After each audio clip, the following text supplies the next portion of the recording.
আমি কি করে বেসতে যাবো বাবা গো বাবা। আসসালামু আলাইকুম ভিউয়ার্স, আমি রুহুল আমিন। আজকে আমরা দেখব একটা সমসাময়িক বিষয় নিয়ে কবির বিন সালাম আমাদের একটি ছোট্ট একটি অভিনয় কৌতুক। সো সেটার মধ্যে তিনি ফুটে তুলছেন যে যারা পীর মাশায়েখদের বিশ্বাস করে তারা কতটা ভ্রান্তর মধ্যে আছেন, তারা কতটা একগুঁয়েমির মধ্যে আছেন।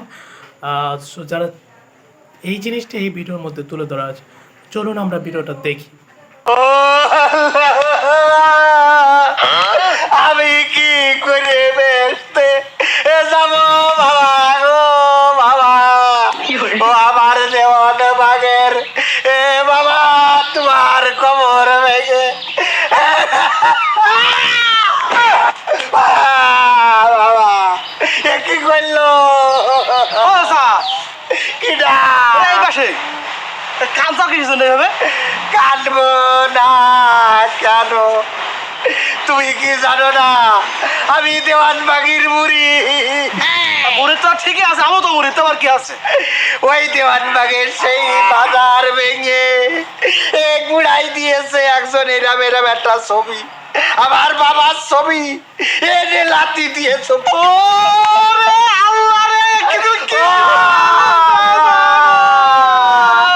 আমাদের আর পরকালে কেউ সুপারিশ করার জন্য থাকলো না। যে বাজারে যে আমরা কি হবে? ওরে শোন, যে বাজারে যে আমরা চাচাম আল্লাহ বাগের বউ দাও, বাচ্চা দাও, টাকা দাও, পয়সা দাও, ঘর দাও, বাড়ি দাও, সেই মাজার কি ওরা মানুষ না, ওরা মানুষ না রে। ও চাচা, আমি কত আশা সুখী ছিলাম, এইবার ওরসের সময় যে আমি বাবার কব বাবা আমার বউ আরেকটা দাও দাও দাও। কি কথা তুমি এইভাবে? বাদ দে, ওইটা গোপনে করতে চাইলাম, এখন করছি। শোন, এত বড় ক্ষতি কারা করলো এই মাজার ভাঙে গুড়োই দিলে, অথচ ওরা জানে না এই মাজার ভাঙলো না, ওরা ওকে নসিব বেহেশত দোজখ সব ভেঙে বেলা। আমার কান্নায় আর কত আসবে রে। আমরা এখন জানাতে যাবো কি করে যাবো তাই বলো তুমি। আর জান্নাতে যাওয়ার দরকার নেই, যেখানে বাবার কবর নেই সেখানে আমরা জান্নাতে যাব না। রে বাবা, আমার দেওয়ান বাগের দরবারে কিডা হামলা আলাইলো রে বাবা, আমার দেওয়ান বাগের এ দরবারে বাবা কিডাই হামলা আসা। একটু ভালো করে টান। রে আমার কই যে জইলে যাচ্ছে রে, আমার পাড়ার জইলে যা রে। চাচা কাঁদাও কেন? আমার আমাকে বেহেশতে যাওয়ার রাস্তা বন্ধ। কেন কি হয়েছে কি তাই বলো তুমি। ওই যে দেওয়ান বাগে দেখিস নি কিছু ও মানুষ ঢুকে ভাঙচুর করিয়েছে, আর আমার বাবার ছবিটার পরে কিনা দেখলাম এইরকম করে লাথি দিয়েছে রে বাবা, আমার দেওয়ান বাগের। ভেঙেছে কি হয়েছে? কাঁচাও কি জন্য ভেঙেছে? কাঁচাও কেন? ওরে জাহেল, তাহলে তোর মনের মধ্যে এতদিন এইরকম চিন্তা ভাবনা ছিল? আমার তো মনে আছে তুইও এই ভাঙার সাথে ষড়যন্ত্র করেছিস। এইসব ফাও কথা বলবো না জন্য। ফাউ কথা হতে পারে, এই কি হতে পারে, এই তো ছিল। তুই সারা জীবন আমাকে বাধা দিচ্ছিস দেওয়ান বাগে যাওয়া যাবে না, এ না না। ও বাবা, কথা শুনে না আগেতে এরকম কথা কি জন্য ভেঙেছে কি হয়েছে? তুমি জানো মাজারে কি হয়? মাজারে গেলি আমার বউ বাচ্চা হয় রে বাবা। বউ বাচ্চা কি মাজারে দেয়? বউ বাচ্চা দেয় কিরা? আল্লাহ দেয়। তুই মাজারে কি সব হয় নাকি? দেওয়ান বাগের ওসিলাই দেয় আমার দেওয়ান বাগ। চাচা মাথা বলে খারাপ হয়ে যায়, কথা শোনো আগে তারপরে তুমি কথা বলবা। মাজারে কি ও মাজারে কিছু কোনো কিছু দোয়ার কি ওর ক্ষমতা আছে? সাথে হবে আল্লাহর কাছে, মাজারে ও কি করতে হবে কি? মাজারে যে সিজদা দাও এটা কি জায়েজ আছে? নাই। তোর তো জাহান নামে আল্লাহ নেবে না, জান্নাত তো দূরই থাকলো। তুই আমার দেওয়ান বাগের বাবার বিরুদ্ধে কথা বলছিস, আমার কিন্তু সহ্য হচ্ছে না। আমি কইয়ে দিলাম, আমি কিন্তু হাজারটা কিছু করে ফেল আলপর। কথা শোনো আগে, তুমি কত বড় শিরিক কথা তুমি জানো? মাজারে যে ওইসব চাওয়া মানে সিজদা দেওয়া মানে শিরিক। আরে শিরিকের গুনাহ আল্লাহ কিন্তু মাফ করে না। তোমরা যে বড় ক্ষতি কথা তোমরা নিজে জানো। কি কয়? কি তা কি কয় বুঝতে পারছো না? এতদিন ধরে যে মানে লোকের পা চাটি চাটি তো একদম মানে ইয়ে হয়ে গেছে। বাবার কাছে যাই আমি ওই দেওয়ানবাগের মাজারে যাই, দেখিস নে আমি যা চাইছি তাই পাইছি। আমি সেখানে যেয়ে বলেছি, ও বাবা দেওয়ানবাগ, আমার তুমি টাকা দাও, পয়সা দাও, ধন দাও, দৌলত দাও, বউ দাও, বাচ্চা দাও, আমার সব দি বাবা রে, আমার কি? চাচা, তুমি এই কাহিনীটা একটু থামাবা। কচি সে ব্যক্তিটা মাজারে শুয়ে আছে, ওর কোনো ক্ষমতা আছে? ও কি করে তুমি চালি তোমার দেবে? হ্যাঁ, যা দিতে পারে আল্লাহ দিতে পারে। মাজারে কোনো কিছু চাওয়া যায় জায়েজ নেই, এটা তো শিরক। ক্ষমতা আছে সেটা তুরা, তোকে চোখে সেটা দেখা যাবে না।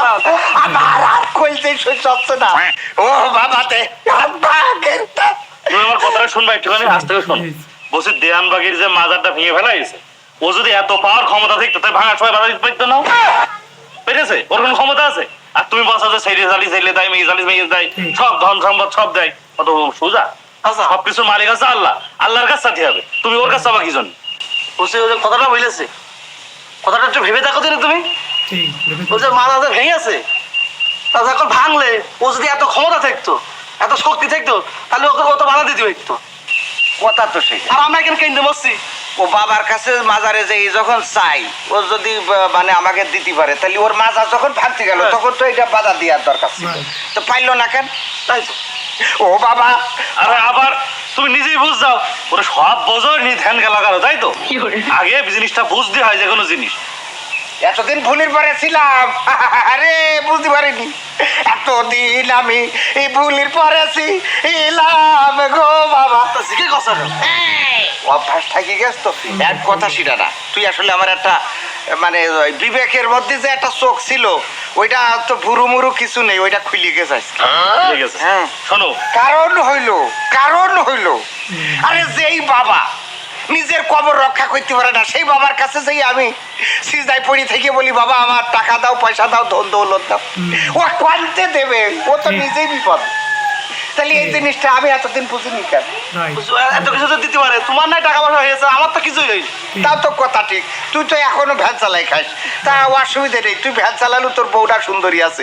তা কথা সিডা না, কথা হইলো তাহলে এখন আমরা আর আরে আল্লাহ। আরে বলছি আমরা এই আর অভ্যাসটা বাদ গেল না?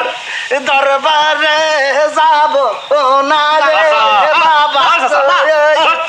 এতক্ষণ ধরে কি বললাম আমি তাহলে? এখন আবার এটা রঙ করছাও, কি সমস্যা কি? মানে এটা ওই কায়দায় কই করছি। ওই কথায় কোয়া যাবে না। আমি তোমার মূল কথা কেন কি বললাম, যা সাথে হবে আল্লাহর কাছে সাথে হবে, নামাজ কালাম পড়তে হবে 5 ওয়াক্ত, ঠিক আছে? ও কি করছাও? এও মনে হয় বাবার মুরিদ রে। আরে মাথা নাড়াচ্ছে দেখতে হচ্ছে না, বলছে না না, ও কথা সব। যা ভাই যা। মূল কথা হইলো মানে মাজারে যেয়ে সিজা দেওয়া যাবে না, কোনো কিছু চাওয়া যাবে না, চাইতে হবে আল্লাহর কাছে, আল্লাহর কাছে। সোজা হিসেব। হ্যাঁ, তবে আমি শুনেছি হাদিসে আছে জিয়ারত করা যায়।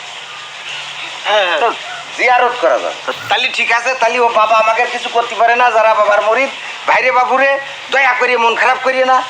যে মাজার ভাঙতে গেলি রক্ষা করতে পারে না, সেই মাজার রাখার কোনো দরকারও হয় না, না, না, ঠিক আছে? ঠিক। এইটা মাথায় রাখতে হবে। তাহলে আমি এখন বিষয়টা বুঝে ফেলেছি, আমাকে ধন্যবাদ। আমাকে ধন্যবাদ মানে? আমি বিষয়টা তাহলে বুঝার এতক্ষণ জন্য- ধরে খাওয়া মগের কানছিলে, ও তোর লেগে গেলে, তা বুঝলে কিটা? ধন্যবাদ আমার দোয়া। তুই আমার বুঝলি, আমি বুঝলাম, আমি যে বুঝতে পারিছি এই জন্য আমাকে ধন্যবাদ। তোমাকেই ধন্যবাদ, যাও। তো আশা করি ভিডিওটা ভালো লেগেছে। আমার কাছে দারুণ লেগেছে, কারণ যা বলছে সত্য কথা বলছে। কারণ হচ্ছে আমরা যারা ইসলাম ধর্মে বিশ্বাস করি, আমরা যারা মুসলিম, তাদের জন্য মাজারে চেষ্টা করা বা মাজারের যারা আল্লাহর অলি বা পীর মাসায়েখ, তাদের কোনো কিছু দেওয়ার ক্ষমতা নেই। যা কিছু দেওয়ার ক্ষমতা আছে শুধু ওই উপরওয়ালা একজনের। সো কাজে আমরা যারা মারা গেছে তাদের কবরকে আমরা জিয়ারত করতে পারি, তাদের জন্য আমরা দোয়া করতে পারি, কিন্তু তাদের কবরে সামনে গিয়ে বা তাদের মাজারে গিয়ে আমরা তাদের কাছ থেকে কোনো কিছু চাইতে পারি না। এটা হচ্ছে একটা বড় ধরনের শিরক। মুসলিম যারা মুসলিম আছে তাদের জন্য। কাজে মুসলিমদের চাইতে হবে আল্লাহর কাছে, অন্য কারোর কাছে তারা চাইতে পারবে না। তো আজ এই পর্যন্ত। ভিডিওটা ভালো লাগলে লাইক শেয়ার কমেন্ট করবেন, সাবস্ক্রাইব করতে বলবেন না। আল্লাহ হাফেজ।